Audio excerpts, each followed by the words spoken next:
नमस्कार, स्वागत है आप सभी का। मैं हूं राजीव ढोंडियाल। किसान आंदोलन का 1 साल पूरा होने के मौके पर दिल्ली के बॉर्डर पर किसान इकट्ठा हो रहे हैं। कई राज्यों के किसान दिल्ली की अलग अलग सीमाओं पर जमा हो रहे हैं। दिल्ली पुलिस ने दिल्ली की सीमाओं की सुरक्षा बढ़ा दी है।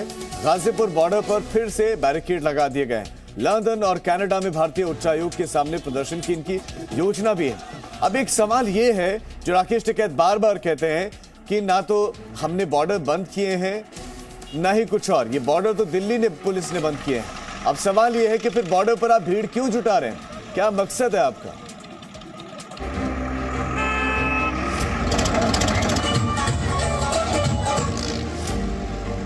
कुंडली बॉर्डर पर किसानों के ट्रैक्टरों की संख्या लगातार बढ़ रही है। आज ये लोग आंदोलन के 1 साल पूरे होने का उत्सव मनाएंगे। एक तरफ कृषि कानूनों की वापसी पर जीत का जश्न है, तो दूसरी तरफ अपनी लंबित मांगों को मनवाने के लिए शक्ति प्रदर्शन भी है। एमएसपी की गारंटी का कानून, उस पर कोई ऐलान नहीं किया है। जो मुकदमे दर्ज है उस पर कोई ऐलान नहीं किया है। जो किसान शहीद हुए उसके मुआवजे भी कोई ऐलान नहीं किया है। उन बातों पर भी जल्दी सरकार को बातचीत करके इसको निपटाना चाहिए। ये किसान अब न्यूनतम समर्थन मूल्य पर कानून बनाने की मांग मनवाने के लिए दिल्ली में जमा हो रहे हैं। हालत यह है कि पंजाब के अलग अलग इलाकों में बड़ी संख्या में ट्रैक्टर और दूसरे वाहन दिल्ली की ओर बढ़ रहे हैं। और इतनी बड़ी तादाद में जब किसानों का जमावड़ा दिल्ली के तीनों बॉर्डर्स पर होगा तो अनुमान लगाना भी मुश्किल है कि दिल्ली एनसीआर में आने जाने वालों के लिए कैसा अफरा तफरी का माहौल हो सकता है, क्योंकि संयुक्त किसान मोर्चा ने ऐलान किया है कि आज बॉर्डर पर शक्ति प्रदर्शन के बाद 29 नवंबर से इसी तरह ट्रैक्टर में सवार होकर किसान संसद की ओर मार्च करेंगे। हालांकि इस हालात का अंदेशा दिल्ली पुलिस को भी है और दिल्ली की सरहदों पर पुलिस ने एहतियातन तैयारियां भी शुरू कर दी है। जो किसानों द्वारा जो नवंबर 26 का एक आह्वान दिया गया है उसके ऊपर हम अपनी नजर भी बनाए हुए हैं, या कोई उपद्रव या किसी प्रकार की घटना घटित ना हो जाए और कानून व्यवस्था को कोई अपने हाथ में ना ले पाए, इसके लिए हम जो भी उचित पुलिस इंतजामात होता है पेशेदार तरीके से उसको लगाए हैं। दिल्ली के आसपास के इलाकों से आने वाले किसान दिल्ली बॉर्डर पर पहुंचकर क्या रुख अख्तियार करते हैं, ये देखने वाली बात होगी। लेकिन किसान नेताओं ने अलग अलग बयान दिए हैं। 29 नवंबर को संसद का सत्र शुरू होते ही रोज 500 किसान ट्रैक्टर से संसद मार्च करेंगे।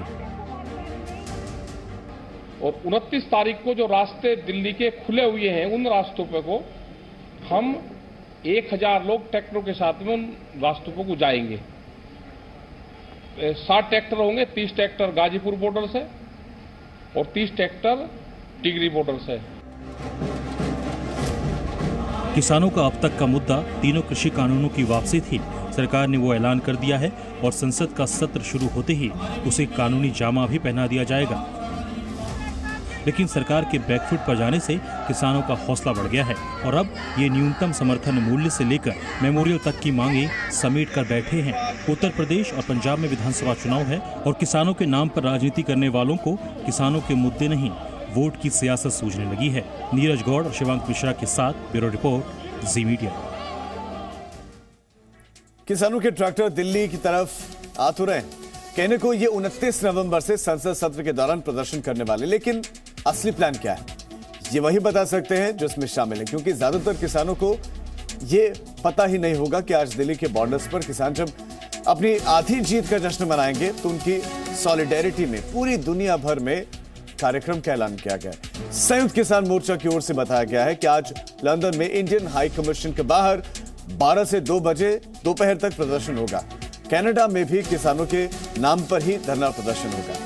30 नवंबर को पेरिस में प्रदर्शन होगा। 4 दिसंबर को कैलिफोर्निया में कार रैली का आयोजन किया गया है। न्यूयॉर्क में भी प्रदर्शन होगा। यहां किसानों के समर्थन में मार्च निकाला जाएगा। सेंजोन गुरुद्वारे में मोमबत्तियां जलाई जाएंगी। 5 दिसंबर को नीदरलैंड्स में आयोजन होगा। 8 दिसंबर को वियना में एक कार्यक्रम आयोजित किया गया है।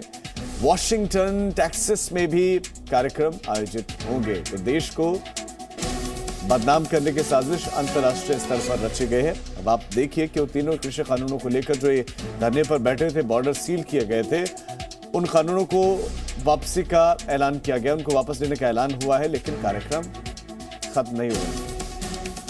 किसान नेता राकेश टिकैत ने एआईएमआईएम अध्यक्ष असदुद्दीन ओवैसी पर बड़ा बयान दिया है। राकेश टिकैत ने कहा कि ओवैसी को हैदराबाद और तेलंगाना से बाहर नहीं जाने देना है। राकेश टिकैत ने ओवैसी को बेलगाम भी बताया, सुनाते हैं। एक आपके यहां का बेलगाम नात वाला सांड जो आपने छोड़ दिया, बीजेपी की मदद करता घूम रहा है, उसको यहीं बांध कर रखो।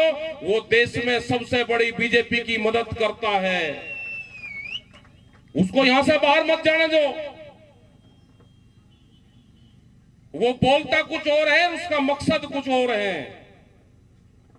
उसकी जांच कर लेना, उसको बांध कर यहीं रखो। उसको हैदराबाद और तेलंगाना से बाहर मत जाने दो।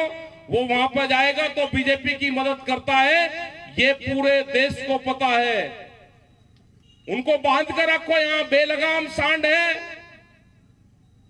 बयान कुछ और देगा, वो तोड़ फोड़ के काम करते हैं। ए और बी टीम है दोनों।